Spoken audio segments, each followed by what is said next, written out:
Oh God! Thank you, MCU! Spidey, you've been done justice! Thank you! Yo dudes and dudettes, your extra friendly neighborhood Jaxblade here, and I have just seen Spider-Man Homecoming, and since I'm such a colossal Spider-Man fan, I have to do a video saying my thoughts on this. Those have been with my... There is a reason I say, hey everyone, it's your friendly neighborhood Jaxblade at the beginning of every one of these videos, because this dude right here has been my biggest hero since I was a little kid. I know people think it's Goku and other stuff, but no. Spider-Man, ever since I was 2-3 years old, has always been my favorite superhero all the time, alright? I love him. I saw this movie 11 times in theaters when I was 11 years old, because I freaking loved this movie. This is my favorite animated series of all time. I love this show. It is the best Spider-Man incarnation ever. But like this one in the 90s was pretty good too. It was pretty good, I'm not gonna lie, but due to censorship, there's a lot held back and there's a lot of cheesy lines holding up, and it's just fun for nostalgia. But this is the greatest Spider-Man show ever. I don't care about any of that Disney XD stuff. I literally play this game once a month to completion, and I've been doing that every single month. No BS since I was 13. I had an epiphany last December that, holy crap, I play this once a month. I never get bored of this game. This is my favorite video game of all time. Why can't you remake this? Like, Activision or certain numbers out, like, whatever. I'm getting off topic, but I have to talk about Spider-Man Homecoming. This movie, I have some criticisms and I have some positive thing. I have a lot of positive things to say, but I just want to say my review and thoughts of this movie because damn, I love it. I was smiling all the way through this. Now, don't worry, for people watching this video thing, I'm going to spoil it. Don't worry, I'll like put a very clear thing at the end saying like, okay, and now I'm going to talk about like spoilers because I just have a lot to say on this movie and I just want to go as in depth as possible as I can, saying all the good things I liked and all some things I was kind of like iffy on, but for the most part, I'm just going to tell you straight out the back, sorry, it's kind of positive. First thing I gotta say, mad props to Tom Holland, okay? You are without a doubt, like, you captured Spider-Man and Peter Parker perfectly, because Tobey Maguire was very good as Peter Parker, but he wasn't as quippy. Even when you play the video games, like if you play this one or the classic Spider-Man PS2 game, Spider-Man 2 for PS2, it's over there somewhere, but he quips more in the game because he has to, but it's not like anything like memorable. The only really memorable like quip I can really think of was him talking to freaking Sandman in Spider-Man 3, the worst Spider-Man movie, and he's pretty much saying, I'm the sheriff around these parts and getting cocky with it. But that was the only part I was just like, okay, that sort of, you know, reminded me of Spider-Man. But other times when you watch those movies, and I love this movie, he just doesn't quip it out as much as, you know, you would think Spider-Man would, and that's an integral part of his character. Also, Andrew Garfield, okay, first off, I will say I hate the Amazing Spider-Man 1, but Amazing Spider-Man 2, I actually am not that, you know, I don't hate it as much, like, because I like Spider-Man in the movie, because I'll say this, Andrew Garfield as Spider-Man captured that. He captured that perfectly, like, him talking to the kids, him, like, quipping it up, annoying the bad guys, that, to me, made me smile so greatly in Amazing Spider-Man 2, but the rest of the movie was, you know, but Tom Holland, kid, he just captures it perfectly. He's like this nerdy Peter Parker kid who's in love with Star Wars, and he's freaking got a crush on Liz, and like just like in the Spectacular Spider-Man TV series, and in the comic books as well before he met, you know, Gwen and Mary Jane. But it's just, I loved seeing the kid. The kid was just like, oh man, you like adorably likable. Okay, I like this dude. I would hang out with him. We would go get pizza and go get churros and stuff like that together.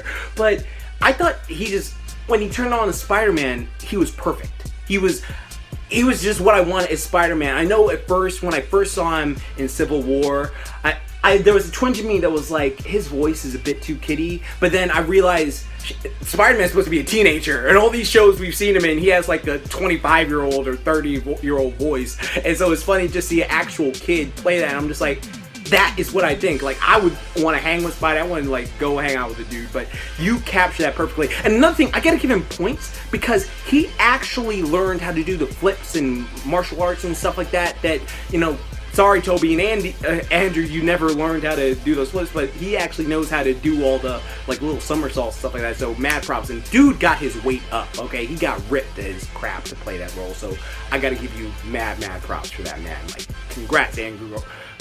Tom Holland, you killed your role. Also, I'm extremely happy they did not do the origin story again. Like, we've all seen it so many times. Like, we make fun of the Batman movies and Superman movies because it's just like, we know like, there are three main superheroes everyone knows, like Superman, Batman, Spider-Man. We all know, like, their origins, you know, just those are just iconic. So I'm glad they didn't do it. Like, I'm honestly surprised they didn't have a flashback to, you know, Uncle Ben dying or anything like that. I just like how they mentioned it in passing.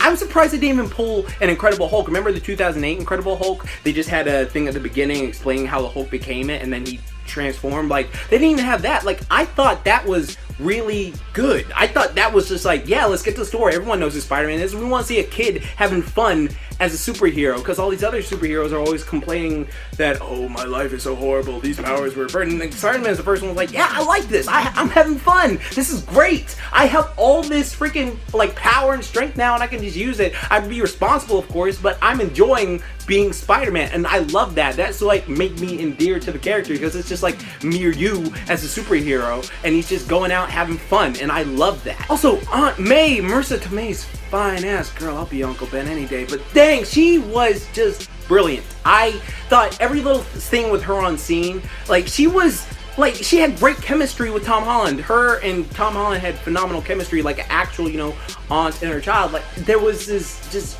I love their relationship. And then it did crack me up that everyone else is just like, dude, your aunt is bad as hell, man. Damn, like, dude, let me come over and be Uncle Ben. Let me web her up. Some stuff. Like, it's just, yeah, we get your aunt.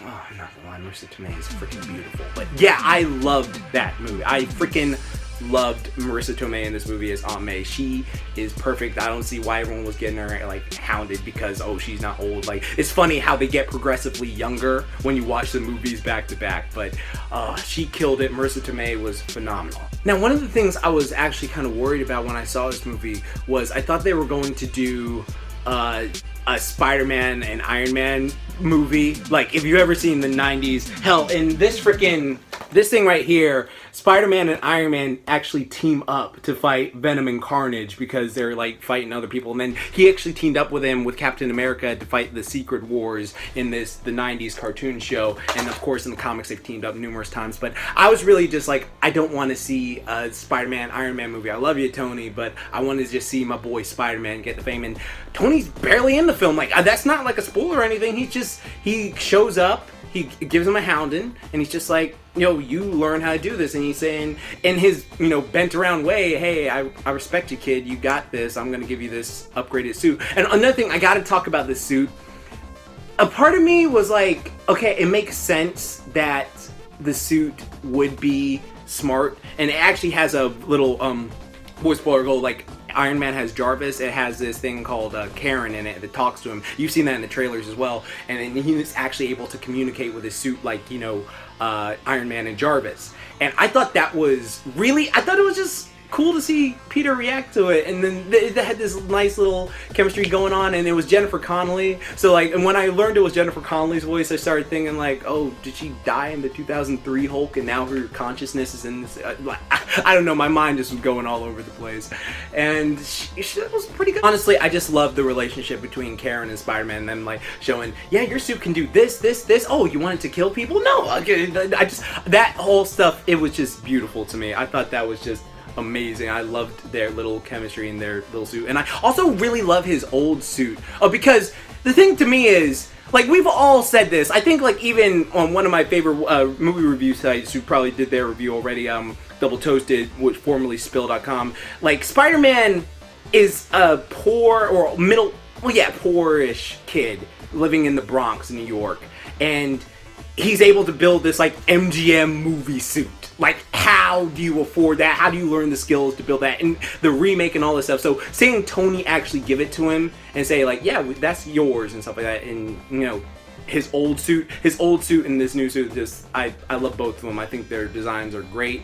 Though I will say I do miss the Sam Raimi spider on the back, because that was the one thing I thought was cool about the original suit was that, first of all, the original suit just is badass in my honest opinion. The one with the, you know, like this thing right here, I think that's just, I think that's the coolest Spider-Man suit there ever was. But I just missed the spider on the back. It was that little beetle thing. But I can't even stress on that. Now let's get into some characters, because there are a lot of characters and a lot of Easter eggs for people out there. So, let me see. Some of this maybe I'll save a really big ones till the end, so I'll put a spoiler warning. But for these ones, I don't think it's a spoiler. Now, Peter has this friend called Ned, and he's like the chubby Asian friend in the movie.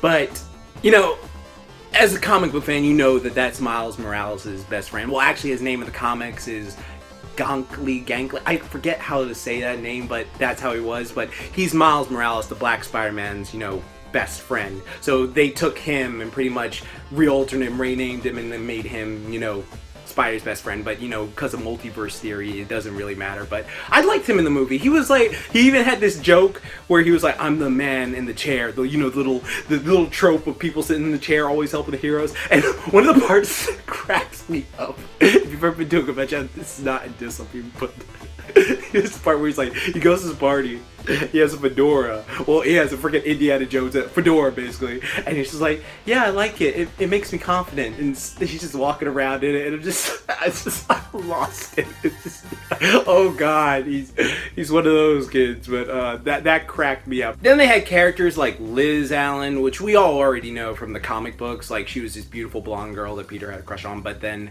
went to either Gwen and then Mary Jane and Felicia Hardy, and they changed her race, but I'm not surprised by it because, like in this show, in this Spectacular Spider-Man, they made characters like multicultural all the time. Like, they changed quite a few people's races in this, and Liz Allen was actually Latina in this. In this movie, she's African American, or like she's a mix actually. She's like, her dad's white and her mom's black, and so I thought that was pretty good. I like that they did that with Liz.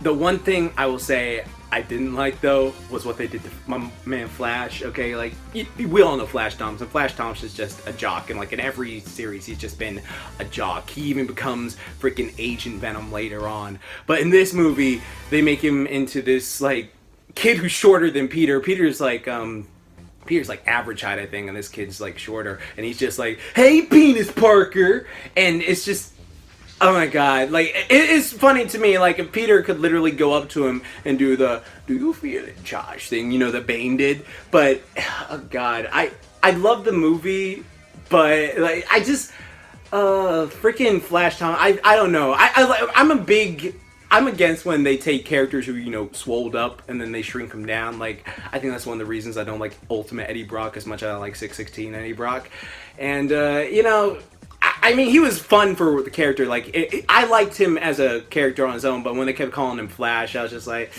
And then there's just Captain America's cameos. I loved every one of those because he's just like, "So, you got yourself detention. Well, let me tell you, that's not good, pal. Hey, we're in fitness class. One of the best things about fitness," and it cracks me up because it's just like, you took superhero steroids to be as, in shape as you are, Mr. 40K every morning. And it's just, all his scenes, like Chris Evans, just a gem in this movie. Like, Robert Downey Jr. is Tony Stark, killed it, of course. He was great. Vulture in this movie, I love what they did with Vulture. Like, first off, his design, his suit looks badass, dude. Like, it looks better than, well, the 90s suit was actually kind of dope, I'm not gonna lie. Like, that's what he looked like in the 90s show, and he had the thing to suck people's energy and he'd become young again. But it was, his other suit, from the comic books, it's just a guy in a feather suit, but whatever. I loved what his motivation was. He's pretty much just like, you actually feel for him when he goes through his stuff. It's like, I got screwed over, I'm doing this to protect, for my family, I'm doing this, and if you fuck with me, I will freaking just end you. Like, I love his motivation through this whole thing. And then, as you saw from the trailer, Shockers is in the movie too, but what irritated me, and I don't know, is this kind of a spoiler-ish? Okay, I'll say sub-spoiler-ish, not in case, because you already know he's going to be in the movie because he was in the trailer, and they announced that he was in the movie. But, like, he didn't get his suit. Like, they had this little background footage of him, like, getting a suit and stuff like that, but you never see him in the suit. So that irritated me. So, like, that was the one thing I was just like, come on, bro. Like, that was cool, man. Like, I love this suit. I want to see this suit in live action. That would be dope. I mean, of course, he's probably not going to be wearing, like, this thong or something like that. But I would love to see this suit in live action. And I saw some promo, behind the scenes images that I thought were going to be in the movie, but I guess they never made it in there. And now with that said, I think we're going to get into spoilers now, because there's some parts of the, in the trailer that you thought it gave away, but there's a bunch they left out. So pretty much I'm just going to say, if you don't want to be spoiled, you can stop watching and then come back later on just to like see me discuss these. But yeah, there are a lot of Easter eggs and stuff like that I saw, and I got to bring them up and talk about them. Childish Gambino is in this movie. Childish Gambino, Donald Glover. He is, guess who he's playing? Guess who's playing? No, he's too old for that. Crazy. Who do you think he's playing? He's playing Aaron Davis. Well, some of you may not know who that is, but those who read the comics, Aaron Davis is the villain known as the Prowler, who is also the uncle of Miles Morales, the Black Spider-Man. So to me, that was a nice little thing. And since Sony's doing an animated, Miles Morales movie, I thought that was like a nice little Easter egg. I was just like, oh shit, I got you, man. That's dope. And then they also had people that you wouldn't think of, like the Tinker's in this movie as well. He's the one who builds the suit. Like Adrian Toomes, the Vulture, isn't the smart tech guy he was in the comic books and Spectacular Spider-Man, the old show and stuff like that. He's just a guy who's working hard to get stuff and becomes this, a villain to promote his family and make money. And I thought that was good. That was cool. I'm just like, oh, it's the Tinker. I know you. And then Shocker. There were two people who got to be Shocker. All right, there was this guy who got killed off with a beard. So I don't know if that was Herman Schultz. But I'm not used to them I sort of am used to them changing Shockers, because if you watch Spectacular Spider-Man as well, they went from Herman Schultz. No, they didn't go from Herman Schultz. They went from this guy named Montana, who's a completely different guy in Marvel Comics, to him being the Shocker instead of, Herman Schultz is the Shocker. So I was just like, oh, okay, that's pretty interesting. Also, my man Matt Gargan was in the movie, and I was just like, oh, snap, Matt Gargan. They got that dude, the Cholo dude from Better Call Saul, the one who was intimidating Saul when he saved his life, when he's showing respect. Also, yeah, he was Voss. He was freaking Voss in the Far Cry YouTube series, and I think he was even voiced him in the game. But him playing Scorpion, dude, that was great cast. I thought that was awesome, man. He even has a tattoo. I thought that was great. So I was just like, I can't wait to see him show up. I also noticed they had that woman from Orange is the New Black. I can't remember her name, but she's one of the main Latina girls in that series. And yeah, I'm glad to see she's getting work. She's really talented. Now, one thing. All right, now here's the part that everyone, there was like a whole uproar of this a long time ago, and this is like major spoiler territory.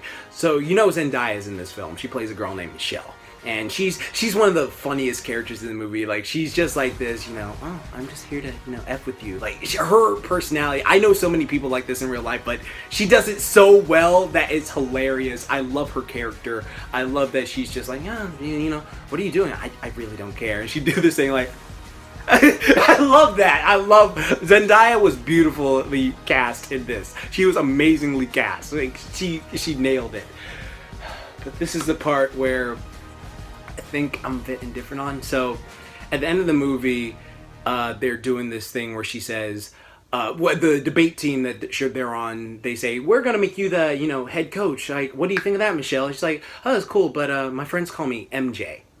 So MJ, and so since it's a different universe and they changed the race, and a bunch of people were like, well, MJ's redhead, and one of those characters, and it's just see, it's one of those things. Like, I'm not really upset about the race thing. It's just kind of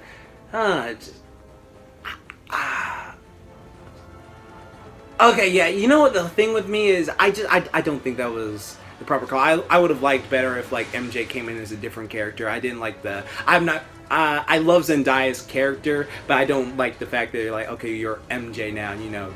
Peter always says MJ when he's trying to get with her. So that's one thing I'm just kind of indifferent on. But for the most part, I really I loved her character. And one of the coolest scenes in the movie was they had to throw in that iconic Spider-Man scene. Pretty much everyone knows the scene I'm talking about. It's like second to the Gwen Stacy death thing, where Spider-Man's trapped under all this rubble, and he just has to use every freaking bit of his might to lift it up, and he just goes, I'm gonna get out of here, I'm gonna kick the bad guy's ass, and I'm gonna save the day.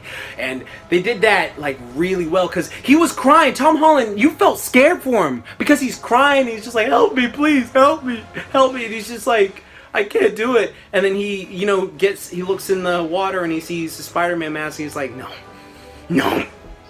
And he just lifts it up and he just throws that crap out the water. And I clapped. I saw this whole thing in D-Box, by the way. So when they were fighting, the whole chairs were moving. The action was phenomenal.